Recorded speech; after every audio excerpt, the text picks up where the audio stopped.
नव्हतं. इंग्रजांना विचारल्याशिवाय काही कार्यक्रम करता येत नव्हते. पण एक कार्यक्रम करायचा ते म्हणजे गणपती उत्सव. आणि गणपती उत्सव करून आपण 11 दिवस मध्ये काही बोलू शकतो. कोणी जर म्हणलं काय कशाचा कार्यक्रम आहे तर आपण म्हणू शकतो काय आहे, गणपती उत्सव. असं लोकमान्य टिळकांना वाटलं आणि लोकमान्य टिळकांनी 1894 साली हा गणपती उत्सव साजरा करण्याचं ठरवलं. पण काही जण असे म्हणतात महाराज रंगाळे यांचे वंशज आहेत ते म्हणतात की 1892 साली आम्ही गणपती उत्सव साजरा केला होता.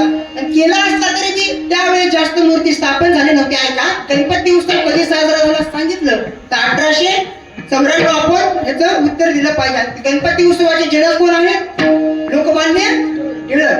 लक्षात ठेवा, लोकमान्य टिळकांनी गणपती उत्सव साजरा करण्याचं ठरवलं आणि साजरा करत असताना महाराज 1894 ला साजरा केला. काही वर्ष निघून गेली आणि जसं काही वर्ष निघून गेली की इंग्रजांना पुन्हा बातमी कळाली की म्हणे काय होत आहे, हे गणपती उत्सव साजरा करत आहे आणि गणपती उत्सवामध्ये अनेक कार्यक्रम करत आहेत, यामध्ये भाषण होत आहे, यामुळं त्या लोकांवरती काय प्रभाव पडत आहे.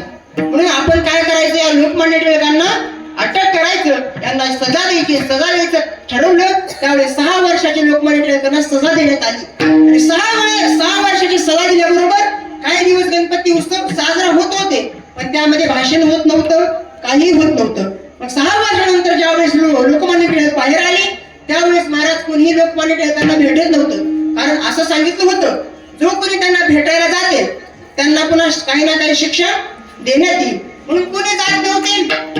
मग असा गणपती उत्सव हा साजरा करत होते. मग काही दिवसांनी गणपती उत्सवामध्ये बोलण्यासाठी लोकमान्य टिळकांनी प्राधान्य घेतलं आणि लोकमान्य टिळक भाषण हे करायला लागले आणि तेव्हापासून या गणपती उत्सवाची साजरा झाली. सुंदर अशा प्रकारे तेव्हापासून आपण हा गणपती उत्सव साजरा करतो.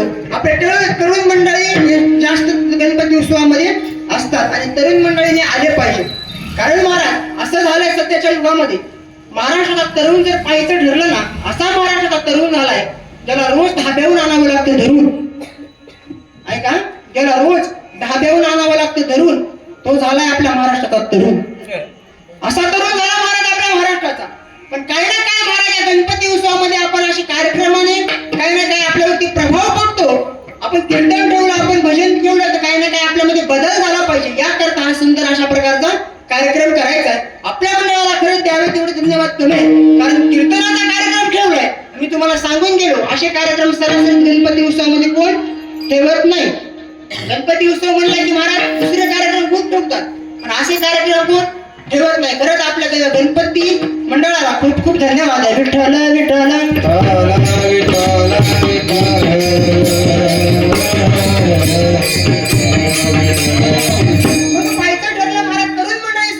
गणपती उत्सवामध्ये असते, बरोबर आहे. तरुण मंडळी असली पाहिजे आणि तरुण हे देवाने दिलेलं आपल्याला दान आहे बरं का. तरुणामध्ये जर आपण जर ठरवलं ना काही करू शकता. देवाने दिलेलं आपल्याला दान म्हणजे तरुणपण आहे. कारण तरुणपणामध्ये जर आपण एखादी गोष्ट ठरवली, आपल्याला असं काही करायचंय की आपण ती करू शकतो महाराज. आपण तरुणपणे जर ठरवलं ना की काही करू शकतो आणि आपलं म्हातारपण चांगलं घालवायचं असेल तर आपण तरुणपणामध्ये चांगलं कार्य केलं पाहिजे, चांगलं काम केलं पाहिजे. कारण सर्व काही जे करायचं असतं ना ते आपल्यालाच करायचं असतं, बरोबर आहे. सर्व काय करायचंय ते सर्व आपल्यालाच करायचं असतं. तुलाच पुरी करायची हौसा आकाश उंच उडायची. जी हौसा आहे आपल्या आकाश उंच उडायची ती आपल्याला पूर्ण करावी लागणार आहे आणि आपण पूर्ण केली तरच काहीतरी होणार आहे. मला सांगायचं तरुणपण हे एक देवानं दिलेलं आपल्याला दान आहे. तरुणपणामध्ये आपण ठरवलं की आपण काही करू शकतो, पण आपण तरुणपणामध्ये सावध झालं पाहिजे आणि या कीर्तनामध्ये आलं पाहिजे. पण काही जण काय म्हणतात जाऊ की कीर्तनाला, कधी आज कीर्तनाचा पहिला दिवस महाराज, पहिल्या दिवशी काय कोणी जास्त येत नाही. लय तराची माणसं असते, माणसं बघायचं कामच नाही. पहिला दिवस मला घेऊन आता कुठं पहिला दिवस आहे, जाता येईल की पुन्हा आता कुठं ते अमर महाराज कीर्तन आहे ते तर एवढूच दिसायले आणि त्याच्या कीर्तनाला काय असं म्हणतात महाराज. पहिला दिवस आहे, पहिल्या दिवशी जाऊ द्या म्हणते महाराज. पहिला दिवस खरा महत्वाचा. पहिला दिवस जर नाही झाला पुढले दिवस होणार आहेत का? नाही महाराज. आणि अभंग निवडण्याचं कारण म्हणजे काय, आपल्या वारकरी संप्रदाय खूप श्रेष्ठ महाराज माझा. कारण ऐका आतापर्यंत खूप काही लिहून ठेवलेलं असतं.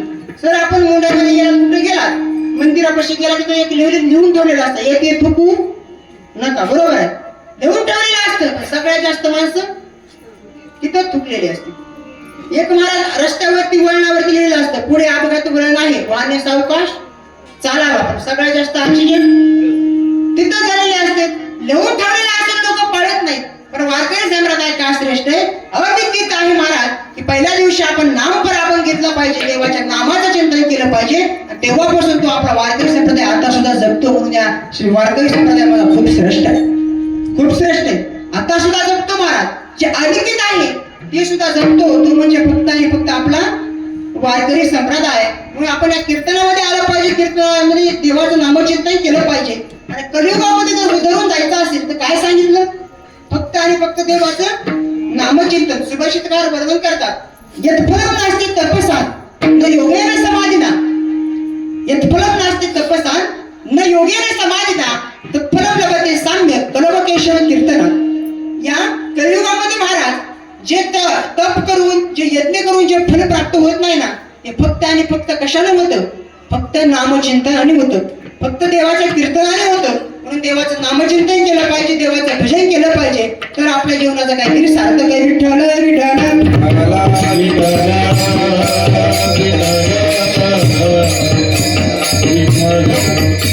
मंडळी आहे आणि बारकी बारकी लेकरं आहेत त्या गणपती उत्सवामध्ये जास्त येतात, बरोबर आहे. आणि लेकराला लई खतरनाक असतात, त्यांचा नाद काही करायचं नाही. समजतं की आमच्या 200 विद्यार्थी मोहित महाराजांची कमाल आहे, आमच्या गुरुजींची कशी सांभाळली त्यांची त्यांना माहिती. महाराज कारण ही लेकरं काय साधी नसतात बरं का, लेकरं साधी नसतात महाराज. एकदा काय झालं, शाळेमध्ये गुरुजींनी सांगितलं की म्हणे शाळेमध्ये या लेकरांना.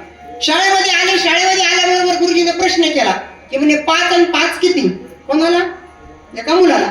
असं मोठे शिकवत असताना प्रश्न केला मोहन महाराज, म्हणजे 5 आणि 5 किती. मग त्याने काय सांगितलं, मला माहित नाही पप्पा, मला माहितच नाही म्हणला. मग गुरुजी काय म्हणले, ऐक म्हणले मी तुला सोपं करून सांगतो. काय असते म्हणले, 5 आणि 5 किती म्हणले की ऐक म्हणले काय आहे तुला सोपं करून सांगतो, म्हणजे आपल्या घरचं सांगतो. तू डब्यामध्ये जर 2 पोळ्या आणल्यास, 2 चपात्या तू डब्यामध्ये आणल्यास, तर दोन्ही चपात्या तू खाऊन टाकल्यास, तर खाली काय राहिलं. ते पोरगे एवढं हुशार होतं सर, ते मला 2 चपात्या माझ्या आईने दिल्या, 2 चपात्या मी खाऊन टाकल्या, तर खाली भात राहिला. नाही महाराज लेकर हुशार असते, भात राहिला म्हणलं, ते खाली काय राहिलं म्हणलं, भात. असे महाराज लेकराचा नाद कधी करायचं नाही. लेकर काय बोलतील काय नाही काय सांगता येत नाही. आणि गणपती उत्सव महाराज, गणपतीची उत्सवाची नेमकी कसा उत्सव झाला, तर एका गणपतीचा जन्म कसा झाला आपण पाहू. जन्म कसा झाला महाराज गणपतीचा आहे का, ज्यावेळेस पार्वती माता घरी असायच्या आणि पार्वती माता घरी असताना शंकरजी बाहेर जायचे. शंकरजी बाहेर गेल्याबरोबर घराचं रक्षण करण्यासाठी कोण ना कोणी पाहिजे. मग एकदा काय झालं, पार्वती माता आंघोळ करत होत्या आणि आंघोळ करत असताना पार्वती मातेच्या मनामध्ये आलं की आपण घराचं रक्षण करण्यासाठी कोणाला तरी थांबवलं पाहिजे. नंदी होता, पण नंदी शंकरासोबत निघून गेला. कोणतरी आपलं रक्षण करण्यासाठी पाहिजे. म्हणून पार्वती मातेनं आपल्या अंगावरची मळ आहे, त्या मळीनं सुंदर अशा प्रकारचा एक बालक तयार केलं, त्याच्यामध्ये प्राण वरला, तो म्हणजे गणपती बाप्पा. गणपती बाप्पाकडून खूप काही शिकण्यासारखं आहे. ऐका, गणपती बाप्पाने आपला जीव गमावला, पण आपल्या आईची आज्ञा मोडली का, नाही हो महाराज, आपल्या आईची आज्ञा मोडली नाही. गणपती बाप्पाकडून आपण शिकलं पाहिजे की आपण आपल्या आईची आज्ञा कधीच नाही मोडली पाहिजे. ऐका काय झालं, तर प्राण टाकल्याबरोबर पार्वती माता आंघोळ करण्याकरता गेल्या. जसे आंघोळ करण्याकरता गेले ना, तसं काही क्षणामध्येच आपले महादेव आले, भोले बाबा आले. भोले बाबा येऊन भोले बाबांनी पाहिलं की म्हणे अरे हा कोण आहे बालक, अरे बालक सरळ बाजूला, मला मध्ये जायचंय. त्यावेळेस पार्वती मातेने गणपती बाप्पाला सांगितलं होतं की म्हणे मी मध्ये आतमध्ये कोणालाही जाऊ देणार नाही, मी मध्ये आंघोळ करते, म्हणून तू आतमध्ये कोणाला सुद्धा येऊ देऊ नको. असं बोलल्याबरोबर महाराज भोले बाबा आले. भोले बाबाने सांगितलं म्हणे सरळ मला मध्ये जायचंय. त्यावेळेस सांगितल्याबरोबर गणपती बाप्पा मागे म्हणे नाही, मी तुम्हाला आतमध्ये जाऊ देणार नाही. का आतमध्ये जाऊ देणार नाही, माझ्या आईने मला सांगितलं की म्हणजे कोणालाही मध्ये येऊ देऊ नको, मी कोणालाही येऊ देणार नाही. त्यावेळेस भोले बाबांनी म्हणले की म्हणे कोण आहे तुझ्या आई, तर सांगितलं पार्वती माता. अरे मी तुझा पिता आहे आणि तू तुझ्या पिताला मध्ये जाऊ देत नाहीस. म्हणजे नाही, मी माझ्या आईची आज्ञा मोडणार नाही. तुम्ही कोण आहात मला माहित नाही, पण मी माझ्या आईची आज्ञा ही मोडणार नाही. माझ्या आईने मला काय सांगितलं की आतमध्ये कोणाला बी येऊ देऊ नको असं सांगितल्याबरोबर महाराज गणपती बाप्पा जाऊ देत नव्हते म्हणून महादेवाला आपल्या भोले बाबाला राग आला, क्रोधित झाले आणि क्रोधित येऊन गणपती बाप्पाचं मुंडकं बाजूला केलं. शिर बाजूला पडलं, मस्तक बाजूला पडलं. शिर बाजूला पडून मस्तक बाजूला पडलेलं पाहिलं महाराज कोणी? पार्वती माताने. जसं पार्वती मातेनं पाहिलं, पार्वती माता बाहेर आल्या आणि रडायला लागल्या. रडत असताना सांगितलं म्हणे, स्वामी तुम्ही हा किती मोठा अनर्थ केला स्वामी. अहो स्वामी, माझं बाळ आताच माझं बाळ मी माझ्या मळीपासून बनवलं होतं, त्यामध्ये प्राण टाकला होता स्वामी. तुम्ही काय केलं? माझ्या बाळाला मारून टाकलं स्वामी.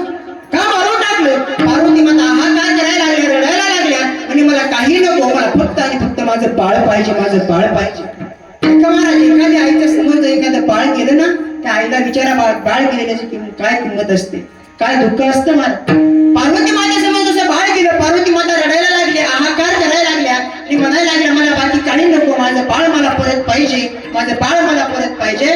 असं म्हणत असताना महाराज महादेवजीने सांगितलं, भोले बाबाने सांगितलं म्हणे, तू काळजी करू नको, मी काय करतो, बाळाला तुला नंतर जिवंत करतो. पण तशाच तसं बाळ जिवंत करणं हे शक्य नव्हतं. म्हणून आपल्या घराला सांगितलं की म्हणे, जो कोणी प्राणी उत्तरेकडे जा आणि जो प्राणी आपल्या बाळाकडे पाठ करून बसला आहे ना, त्या बाळाचं मस्तक उडवा आणि घेऊन या बरोबर महाराज सांगितल्याबरोबर गण गेले. जसे गण गेले ना, त्यांना पाहिलं तर कोण होतं? हत्ती. तिथं हत्तीनं तसं बसलेलं होतं. हत्तीचं मुंडकं आणलं आणि मुंडकं आणल्याबरोबर, मस्तक आणल्याबरोबर गणपती बाप्पाला बसवलं. गणपती बाप्पाला बसवलं, पुन्हा प्राण त्याच्यामध्ये टाकलं. गणपती बाप्पा नंतर जिवंत झाले. जसे महाराज गणपती बाप्पामध्ये प्राण टाकला, मग पार्वती माता पुन्हा म्हणायला लागल्या, स्वामी अहो तुम्ही गणपती बाप्पाला जिवंत केलं बरोबर आहे, पण आता काय होईल म्हणे स्वामी, सर्वजणांचे आपण तोंड पाहिले, सर्वजण देवताची तोंड पाहिले, बघा ना किती सुंदर आहे. आणि माझ्या गणपती बाप्पाला सर्वजण हसतील, सर्वजण नाव ठेवतील, म्हणून तुम्ही काहीतरी करा. कसं म्हटल्याबरोबर महाराज असं ठरवलं की भोले बाबा म्हणाले की आपण काय करू, सगळ्या देवाची मिटिंग करू. सगळे देव जमा केले, सगळ्या देवांना बोलवलं आणि सगळ्या देवांना बोलून असं सांगितलं की म्हणे, सर्वांनी गणपती बाप्पांना आशीर्वाद द्या. सगळ्या श्रेष्ठ कोण ठरल तर फक्त गणपती बाप्पा ठरल. आपण सुद्धा महाराज कोणतंही कार्य करायचं असेल तर प्रथम काय करतो, गणपती बाप्पांना पूजन करतो, तरच त्या कार्याला सुरुवात करतो. बरोबर आहे. गणपती बाप्पाकडे आपण पाहिलं, गणपती बाप्पाचे कान कसे खूप मोठे मोठे, बरोबर आहे, सुपासारखे कान आहेत. एवढे मोठे कान कशा करतात? एखाद्या भक्तानं आवाज दिला तर बारीक सुद्धा आवाज दिला तरी सुद्धा गणपती बाप्पाला ऐकू जातो. बरोबर आहे. गणपती बाप्पाची ढेरी अशी मोठी, पोट असं मोठं आहे. कशा करता मोठ आहे? कशा करता? मोदक खाणं करता. कारण कोणते बी दोष जर आपण केले तर गणपती बाप्पा आपल्या पोटामध्ये ठेवतो ना. आपण ती काय कोणी काही दोष केला, काय केलं तर आपण काय ना काय पोटात ठेवलं पाहिजे.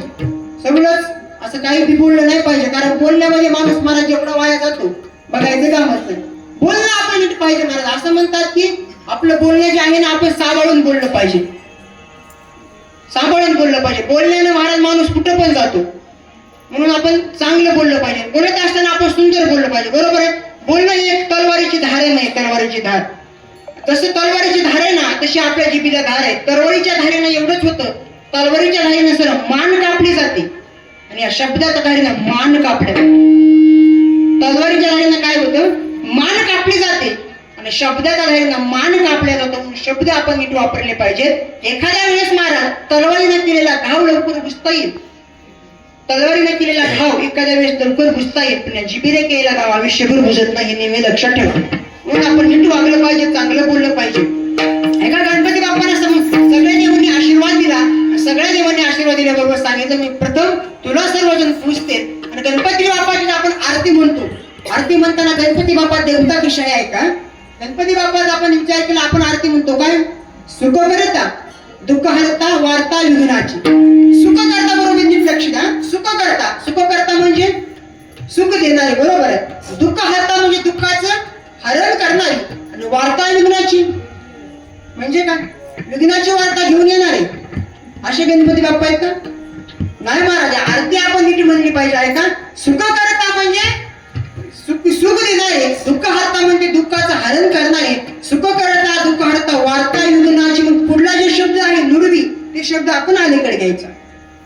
म्हणताना कसं म्हणायचं, सुख करता दुःख हरता वार्ता युगनाची नुरवी, म्हणजे सुख देणारी देवता आहे, दुःखाचं हरण करणारी देवता आहे आणि वार्ता विघ्नाची वार्ता नुरवून टाकते. म्हणजे ती देवता म्हणजे कोणते, तर गणपती बाप्पा. गणपती बाप्पा म्हणजे एखाद्या मंदिरातली देवता नाही. ऐका, गणपती बाप्पा म्हणजे एखाद्या मंदिरातली देवता नाही. प्रत्येक घराला मंदिर बनणारे देवता कोणती असेल ती गणपती बाप्पा. प्रत्येक घराला मंदिर बनणारी कथा कोणती देवता आहे, ती गणपती बाप्पा. मग आपण गणपती बाप्पाची सेवा केली पाहिजे, आराधना केली पाहिजे, तर आपल्या जीवनाचं काहीतरी सार्थक आहे. विठ्ठल विठ्ठल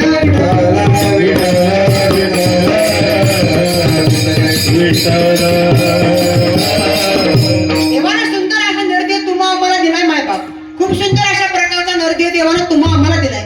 कशा करता दिलाय, देवाचं भजन करण्याकरता दिलाय. देवी दिला देव भजना कोमटा आणि तोया झाला फाटा बालिकेचा. देवाने सुंदर अशा नरदेव देवाचं भजन करण्याकरता दिला. पण आपण घालतो महाराज या संसार करता वाया.